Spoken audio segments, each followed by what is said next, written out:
In the stories of the Old West, few names echo louder than Jesse James. His legend paints him as a rebel, a modern-day Robin Hood. But the real story of his end is darker and more complex. It's a story that usually ends on April 3rd, 1882, with Jesse James in his own home, unarmed, turning his back to straighten a picture on the wall. In that moment, a young man he trusted, Robert Ford, raised a pistol and fired a single shot. That single moment of carelessness is what most people call his downfall. But was it? Was the mistake turning his back? Or was the fatal error made months before he ever stepped on that chair? The truth is, Jesse James's fate was sealed by one single catastrophic mistake. And it wasn't about a picture on a wall. It was about letting the killer into his house in the first place. Part 1. The Gang of Brothers. To understand Jesse's final mistake, you have to understand his first great success. For 10 years after the Civil War, the James Younger Gang was the most feared group of outlaws in America. But they weren't just a random bunch of criminals. They were a brotherhood born in the fires of war. Jesse, his brother Frank, and the Younger brothers had all been Confederate guerrillas or bushwhackers fighting a brutal, bloody war in Missouri. They learned violence and developed a deep hatred for the authorities. When the war ended, they were on the losing side, bitter and with no place in the new world. So, they turned to what they knew best. They started robbing banks, trains, and stagecoaches, often targeting businesses with northern connections. To many who had supported the South, these weren't just robberies. They were acts of rebellion. Their bond was ironclad. It was built on a shared history of violence and a belief in their cause. For 10 years, that loyalty was their shield. It kept them disciplined, it kept them secret, and it kept them alive. Part 2. The Northfield Disaster. Then came September 7th, 1876. The gang made a decision that would tear their world apart. They traveled far north to Northfield, Minnesota, to rob the First National Bank. It was a fatal miscalculation. In Missouri, they were surrounded by friends and sympathizers who would hide them. In Minnesota, they were strangers in a hostile land. Their plan was the same as always: ride in fast, create panic, and get out quick. But the people of Northfield didn't panic. When the gang tried to rob the bank, the cashier refused to open the safe. When a teller ran for help, the townspeople didn't run and hide. They grabbed their rifles, took up positions in windows and doorways, and opened fire. The James Younger Gang, used to terrifying their victims into submission, found themselves in an all-out gunfight with an entire town. The world had changed, but the gang hadn't. Their guerrilla tactics were no match for an organized community. The results were catastrophic. 2 gang members were shot dead in the street. The rest fled, but a massive posse hunted them down for 2 weeks. Another was killed in a shootout. The 3 younger brothers were all wounded, captured, and sentenced to 25 years in prison. Only Frank and Jesse James got away. In a single afternoon, the most formidable outlaw gang in America had been destroyed. Jesse James had lost more than just his men. He had lost his trusted friends, his family, the brotherhood that had protected him for a decade. The shield was broken. This defeat sent him down a dark path of desperation and paranoia, setting the stage for the final act of his life. Part 3.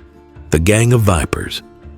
The Northfield Disaster left Jesse James a general without an army. He and Frank tried to live a quiet life in Tennessee, but Jesse couldn't stand it. He had spent his whole life being famous, first as a guerrilla, then as an outlaw. A quiet life felt like a kind of death. He craved the attention. So in 1879, he decided to get back in the game. He started putting together a new gang, but these men were nothing like the old one. The battle-hardened Confederate veterans were gone. In their place came a collection of petty criminals, young wannabes, and distant relatives. They were drawn to Jesse's fame and the promise of easy money, but they had no loyalty. They were described as undisciplined thugs, a nest of vipers. The new gang was unstable, and it wasn't long before it started eating itself alive. Jesse's paranoia grew worse by the day. In December of 1881, he personally shot and killed a gang member named Ed Miller. just because he thought the man was talking too much. He was now ruling his own men through terror.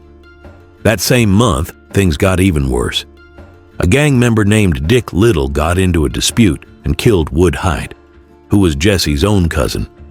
And a young new recruit named Robert Ford was there and helped cover it up. The gang was at war with itself. Jesse was no longer a respected commander.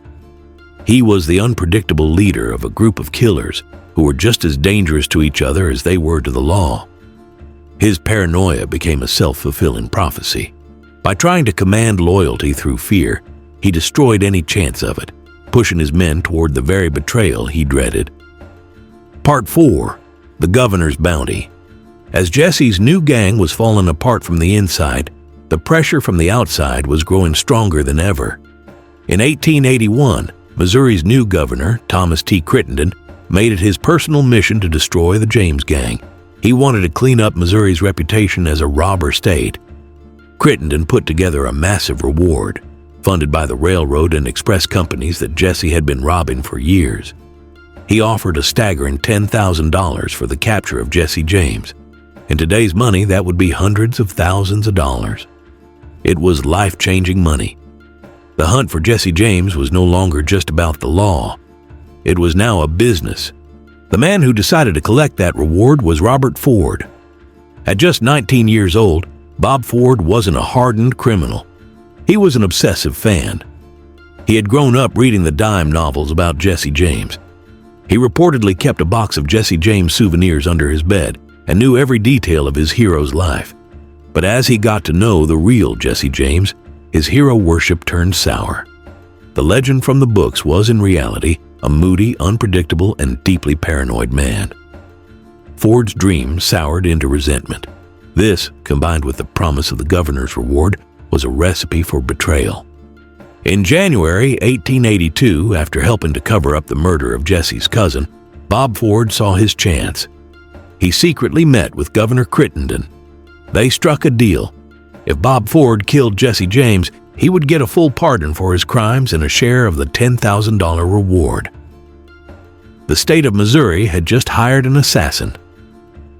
Part 5. The One Mistake. This is where we find the heart of Jesse James's downfall.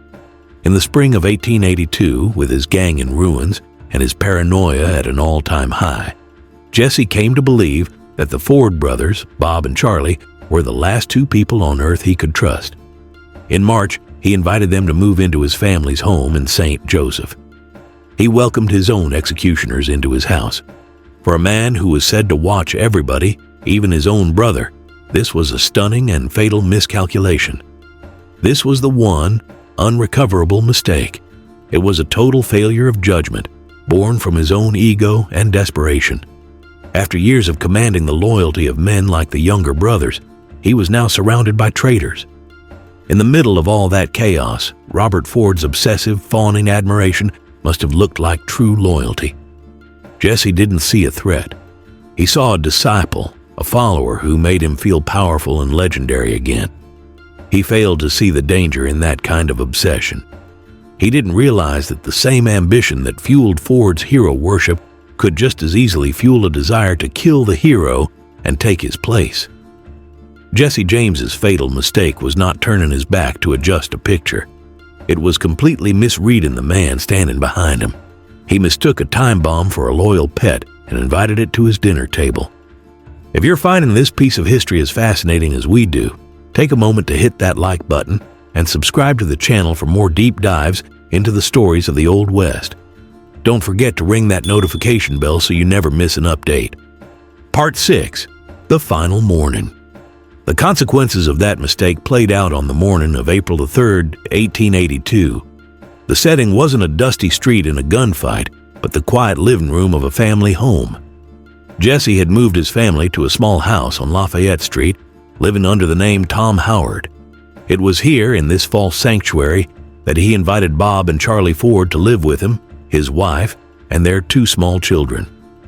That morning, after breakfast, the three men sat in the parlor.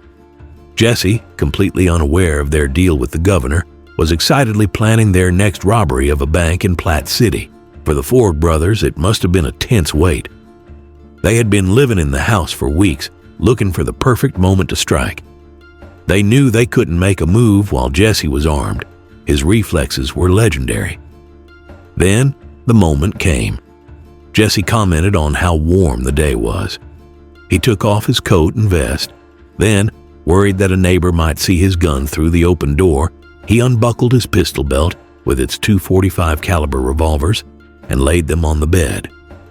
He was completely unarmed, feeling perfectly safe in the company of the only two men he thought he could trust. His guard down, Jesse's attention turned to a small detail. A picture on the wall, a needlepoint made by his mother, was crooked. He grabbed a chair, stepped up onto it to straighten the frame, and turned his back to the Ford brothers. This was the chance. They moved silently between Jesse and his guns on the bed. Both brothers drew their pistols. Bob was faster. He raised the very gun Jesse had given him as a gift, aimed at the back of the outlaw's head, and fired. Jesse James fell to the floor, killed instantly. The Ford brothers were pardoned by the governor, but they were forever branded as cowards by the public. The assassination turned a ruthless killer into a martyred folk hero. Charlie Ford, haunted by what he'd done, ended his own life just 2 years later. Bob Ford drifted west, trying to profit from his fame, until 10 years later, when a man seeking his own bit of fame walked into his saloon and shot him dead. The man who killed Jesse James died in much the same way. The famous ballad calls Robert Ford that dirty little coward who shot Mr. Howard. But was he a coward who murdered a hero? Or did he do the country a service by ending the career of a cold-blooded killer? Let us know your thoughts in the comments below, and be sure to like and subscribe for more hidden stories from the American West.